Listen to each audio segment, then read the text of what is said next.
Ryan didn't even hesitate. Honestly, an intern could do this job.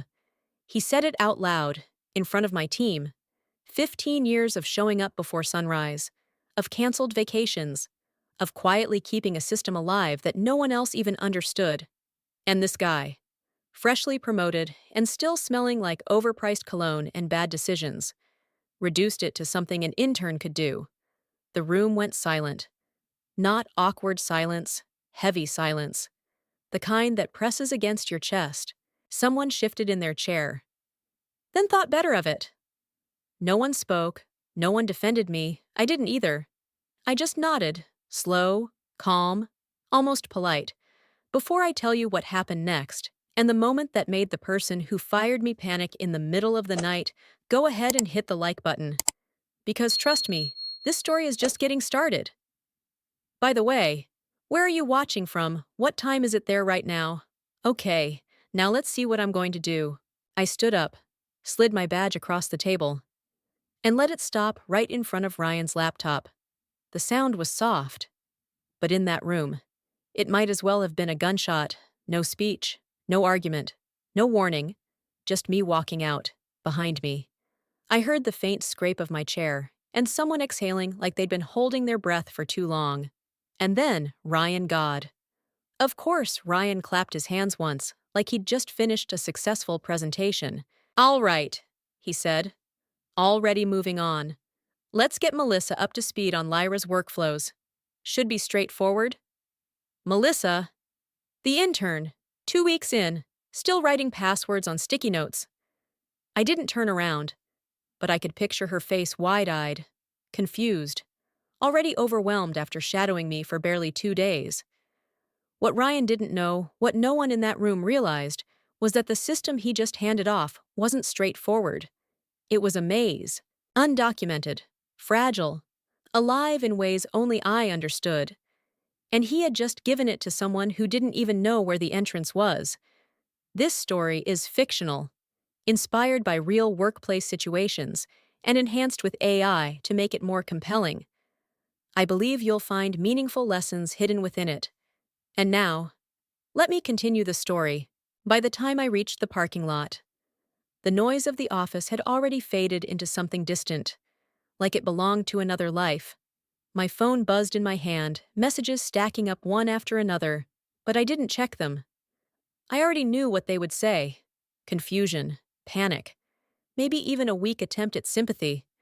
I unlocked my car and sat there for a moment, hands resting on the steering wheel, staring straight ahead.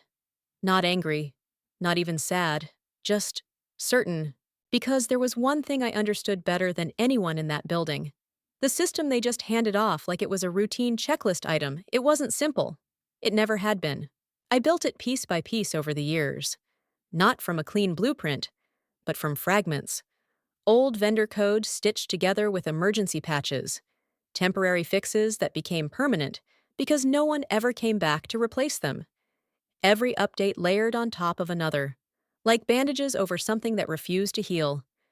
There was no official documentation, no central guide, nothing you could just open and follow step by step. Everything lived in my head. I knew which modules would fail under pressure and which ones only looked broken but weren't. I knew which errors could be ignored and which ones were warnings disguised as noise. Timing mattered. Sequence mattered. Even the order of logins mattered, to anyone else. It was just a system, to me. It was unpredictable, temperamental, alive in its own strange way, like something you don't control, you manage, carefully, quietly, and the truth was, it didn't respond to authority or job titles or confidence. It responded to familiarity, to history, to me. I started the engine, finally pulling out of the lot, the building shrinking in my rearview mirror. They thought they could replace me in an afternoon. What they didn't realize was that they hadn't just lost an employee. They had lost the only person who knew how to keep that thing from turning on them. The house was quiet when I stepped inside. The kind of quiet that doesn't ask questions. I kicked off my shoes, set my bag down, and walked straight to my desk without turning on any lights. The glow of my personal laptop was enough. Not the company-issued one, I left that behind on purpose. This machine was mine. Always had been. I opened it, fingers moving without hesitation, muscle memory taking over where emotion didn't belong. Folder after folder, carefully organized over the years, waited exactly where I had left them. Private logs, backup scripts, access records, pieces of a system that was never supposed to exist outside corporate walls, but I knew better than to trust that. Click, drag, encrypt, save. The rhythm was steady, almost calming. I wasn't rushing. I didn't need to. This wasn't panic. It wasn't revenge either. Not in the way people imagine it. No dramatic gestures, no reckless moves, just preparation. Because I understood something they didn't. Systems like that don't fail all at once. They unravel, quietly, predictably, and when they do, people start asking questions. Questions that always lead back to the same place, to me. I pulled up the access history next, scanning through timestamps, confirmations, authentication trails. Everything was still intact, still tied to my credentials, my identity, my signature, exactly as it had always been. That mattered more than anyone in that office realized. I exported the records, secured them, then moved on to the next layer. There's a certain discipline you learn after years of being the one who fixes things no one else understands. You don't wait for the problem to explode. You prepare for the moment it does. And I could already feel it coming. Not chaos. Not yet. Just the beginning of absence. I leaned back for a second, watching the progress bar inch forward, listening to the faint hum of the drive. They thought the system could run without me. What they didn't understand was that it already had a way of proving them wrong. The final file finished exporting with a soft chime, the kind of quiet confirmation most people would ignore. I didn't. Moments like that matter. They tell you when a line has been crossed, even if no one else can see it yet. I closed the last folder and opened something I hadn't touched in months. My secure console. No company network, no shared access. Just a clean interface tied directly to the core system through a private channel I built years ago when things first started getting unstable, back when no one else wanted to take responsibility for it. The login prompt appeared. I entered my credentials slowly, deliberately, like a ritual, not because I needed to, but because I respected what I was about to do. The dashboard loaded, familiar and quiet. Everything still looked normal on the surface. Active processes running, logs updating, no alarms, no red flags. That was the illusion. I navigated through layers most people in that company didn't even know existed. Compliance core, authorization chain, custodian controls. There it was. Admin token Lyra Keller, status active, for 15 years. That line had never changed. I hovered for a moment, not hesitating, just acknowledging. Because once this was done, there was no undoing it without consequences. A prompt appeared when I selected the option. Warning: removing custodian token will initiate compliance lockdown sequence if no verified replacement is assigned within 36 hours. Exactly as I designed it. I clicked confirm. The screen flickered once, then refreshed. Admin token revoked. No alarms, no dramatic shutdown. The system didn't panic. It never did. It simply adjusted from the outside. Everything would still look functional. People could log in, click through dashboards, run basic tasks. It would give them just enough confidence to keep going. But underneath, something had shifted. A silent process had begun. A countdown. 36 hours? Not a threat. Not an attack. Just protocol. I leaned back, exhaling slowly, eyes resting on the now empty custodian field. They thought the system didn't need me. Now it would show them exactly what happens when the one thing holding it together disappears. Morning came like nothing had changed.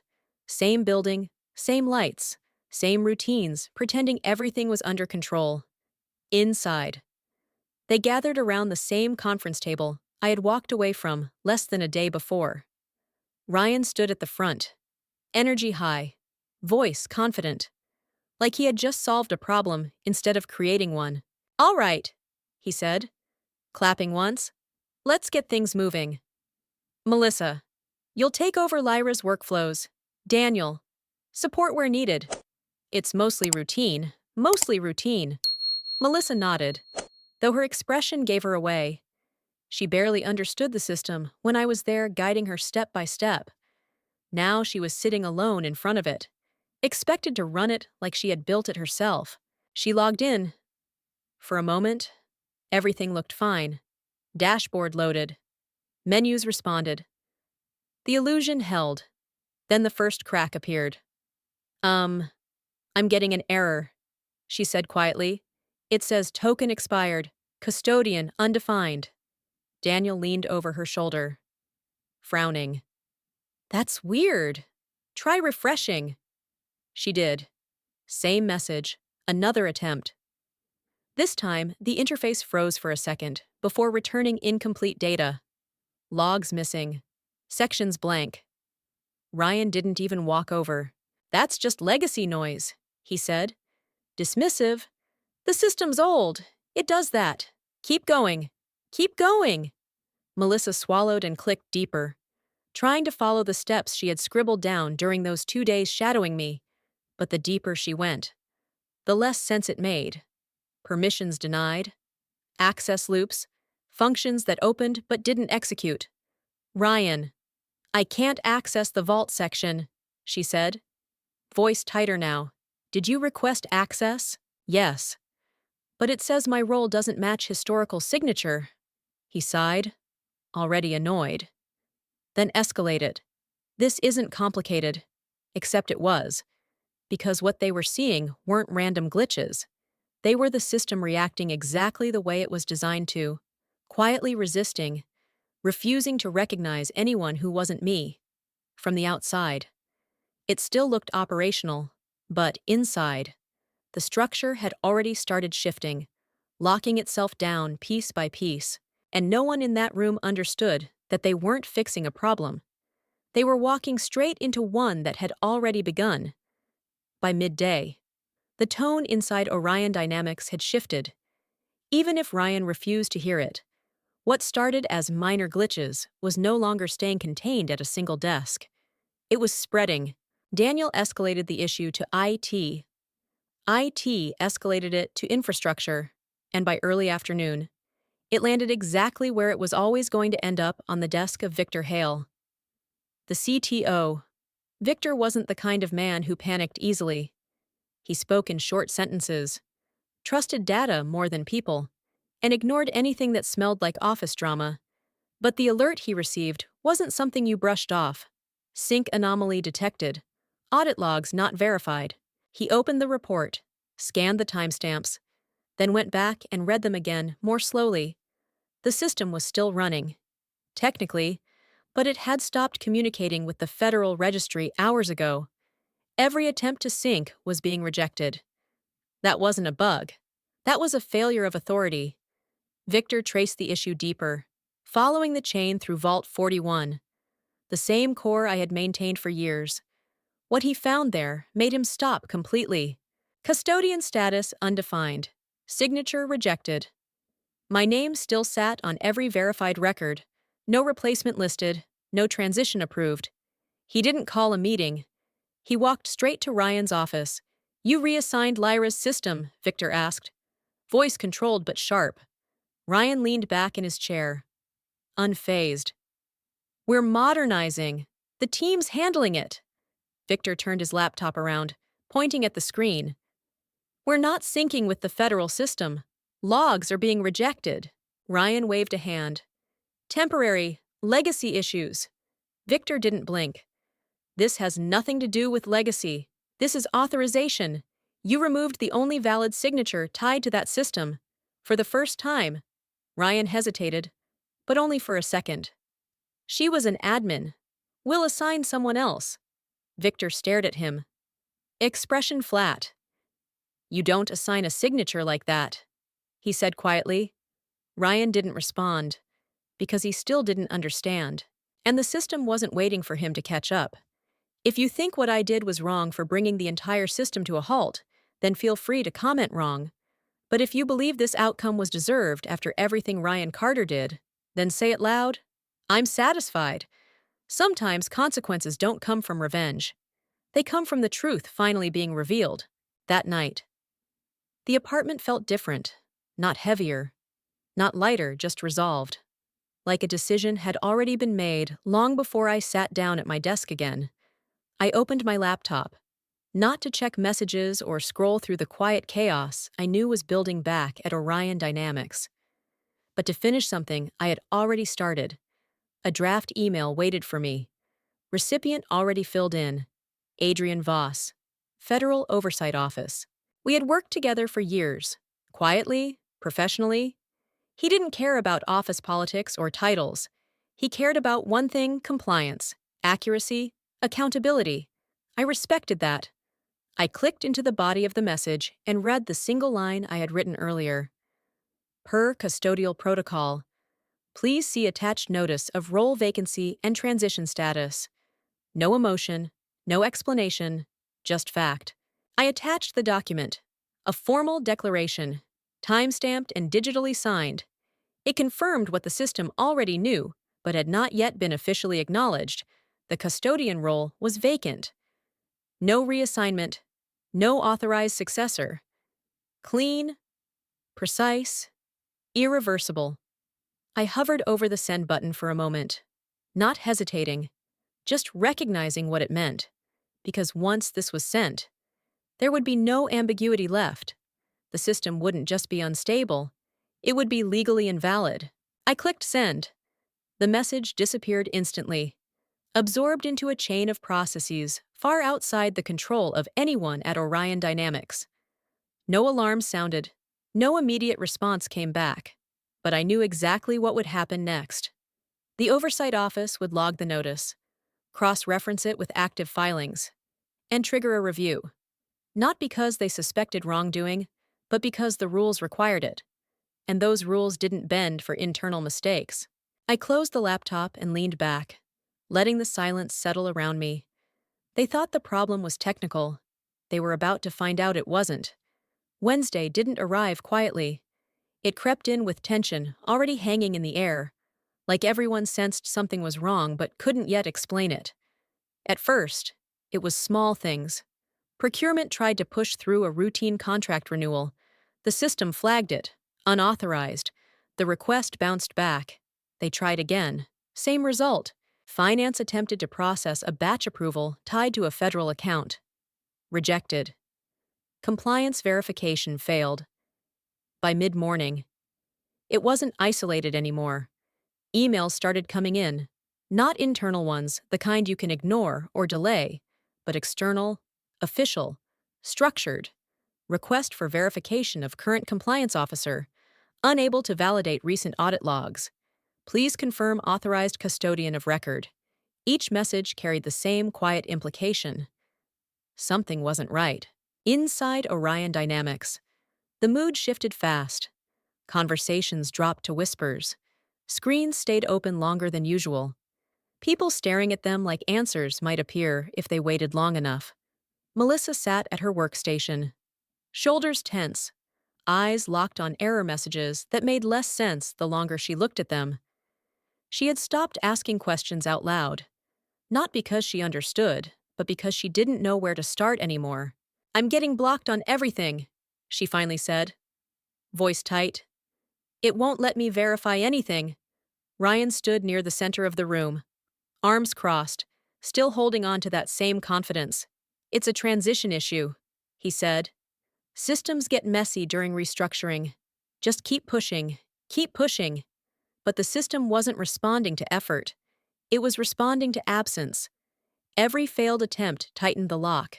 Every rejected action reinforced what had already been set in motion. By the afternoon, contracts were no longer just delayed. They were frozen. Entire workflows stalled mid-process, waiting for a verification that no longer existed. And still, Ryan refused to see it, because admitting the truth meant admitting something far worse than a mistake. It meant understanding that this wasn't a temporary disruption. It was the beginning of a collapse they no longer had control over. By Thursday morning, The illusion finally shattered. The conference room was packed, but no one spoke. Not really. People shifted in their seats, avoided eye contact, stared at laptops that no longer gave them answers. Even Ryan looked different now, less certain, more cornered. Then the door slammed open. Victor Hale stepped aside as another figure walked in behind him. Tall, rigid, carrying nothing but a thick folder and a look that made the entire room freeze. Elliot Hanley, CEO of Orion Dynamics. He didn't greet anyone, didn't sit. "Where is she?" The question cut through the room like a blade. Ryan stood halfway, trying to regain control. "If you're referring to Lyra Keller." She was part of the restructuring. Hanley slammed the folder onto the table. Papers shifted, one sliding forward just enough for everyone to see the red header stamped across it. Federal Contract Suspension Notice. The air changed instantly. "You restructured," Hanley repeated, voice low, controlled in a way that was far more dangerous than shouting. "The only person legally authorized to maintain our compliance system." Ryan opened his mouth. Closed it, tried again. "We reassigned her responsibilities." "Responsibilities," Hanley snapped, finally raising his voice. "She wasn't just managing tasks. She was the custodian of record, the certified authority tied to every federal contract we hold." Silence. You could feel it now, understanding spreading. Slow and heavy. Hanley turned, scanning the room. "Do any of you know why that system never failed?" No one answered. "Because she built it when our vendor collapsed. Because no one else could take it over. Because the government cleared her personally to maintain it." He looked back at Ryan. "She wasn't replaceable." Ryan's voice came out thinner this time. "I didn't know." Hanley shook his head once. "You didn't ask." The words landed harder than anything else. In that moment, it stopped being about errors or systems or failed processes. It became something simpler. A decision made without understanding, finally revealing its cost. At exactly 9 a.m., it happened. No alarms, no dramatic shutdown, just a single line of red text appearing across every active terminal inside Orion Dynamics. Authorization locked, custodian role vacant, all contract systems suspended under federal compliance protocol. And just like that, everything stopped. Finance dashboards froze mid-process. Procurement systems grayed out. Internal tools that had been running for years without interruption simply halted, not broken, not crashed, just denied. Within minutes, emails flooded in, official notices, government agencies placing contracts on hold, requests for immediate explanation, warnings of investigation, hundreds of millions in active agreements suspended. Inside the building, panic finally replaced denial. Meetings turned into damage control sessions. Legal scrambled for options that no longer existed. Ryan disappeared from sight entirely because there was nothing left to manage. Across town, I sat by the window of a quiet cafe, a cup of coffee cooling beside me. The morning light felt calm, almost indifferent to everything unfolding miles away. My phone buzzed once, then again, then again. I didn't check. I didn't need to. They weren't calling for answers anymore. They were calling because they finally understood. I picked up the phone, held it for a moment, then turned it off. This wasn't revenge. I didn't destroy anything. I simply stepped away and let the system follow the rules it was built on. I didn't walk away from that company with anger. I walked away with clarity, looking back. This experience taught me lessons I wish more people understood earlier in their careers. First, never underestimate your own value just because others fail to see it. I spent years quietly holding things together, and it took one careless decision for everything to unravel. Your work matters even when it's invisible. Second, knowledge is power, but undocumented knowledge is risk. I became the system's backbone, but also its single point of failure. If something depends entirely on you, that's not just strength, it's a warning. Third, respect isn't optional in leadership. Ryan didn't fail because he lacked skills. He failed because he lacked understanding and humility. When leaders stop listening, they start losing control. And you? What about you? Did this story remind you of something you've experienced? Or maybe a lesson you've learned the hard way? I'd genuinely love to hear your thoughts. Share them in the comments so we can learn from each other. If this story gave you even a small insight or perspective, consider subscribing, liking, and sharing it with someone who might need it.